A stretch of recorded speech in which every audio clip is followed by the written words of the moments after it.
আমি ব্যক্তিমিতু, আমি যদি কোনো একটা হলে, আমি তো একটা হলে অ্যাটাচড, সেই হলে যদি আমি কাজ করতে যাই, যদি হলের সাথে আমি হলের বিভিন্ন ইস্যু নিয়ে কাজ করতে চাই, তখন আমি আসলে কীভাবে কাজ করব, সে কাজ করার নীতি বিধিবিধান কি হবে সেটা নিয়ে তো অবশ্যই আলাপ আলোচনার ব্যাপার অবশ্যই আছে। তো সেই জিনিসগুলো সকল ছাত্র সংগঠন মিলে একত্রে মিলিত হয়ে সেটা সিদ্ধান্ত নিবে যে আমরা কিভাবে হলগুলোতে কার্যক্রম করব এবং কীভাবে হলের ছেলে মেয়েদের জন্য আমরা কাজ করতে পারি, তাদেরকে নিয়ে তাদের বিভিন্ন ইস্যুগুলো সলভ করতে পারি।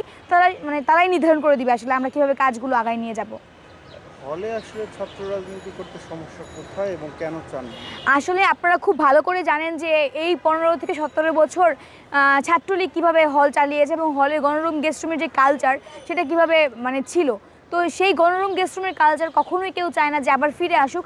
সেই জায়গা থেকে আসলে হল রাজনীতি নিয়ে আমাদের এই শঙ্কা আছে এবং আমরা চাই না যে কখনও আবার সেই গণরুম গেস্টরুমের কালচার ফিরে আসুক। এবং আমরা দেখতে পাচ্ছি যে ছেলেদের কোনো হলে এখন কোনো আবাসন সংকট নেই, প্রত্যেকটা হলে বৈধভাবে সিট দেওয়া যাচ্ছে।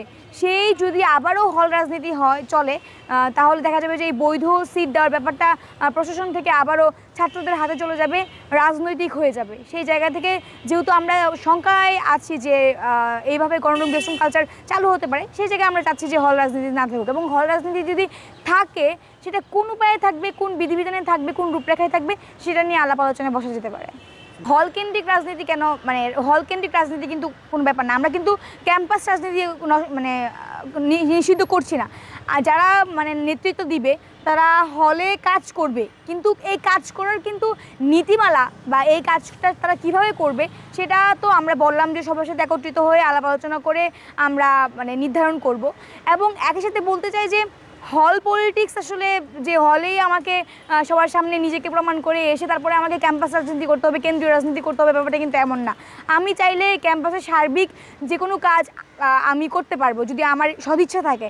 ডিপেন্ড করে যে আপনি নিজেকে কোনভাবে কাজে লাগাচ্ছেন, কীভাবে ছাত্রছাত্রীদের জন্য কাজ করতে চাচ্ছেন এবং আপনার নিয়তটা কেমন, আপনার সদিচ্ছাটা কেমন।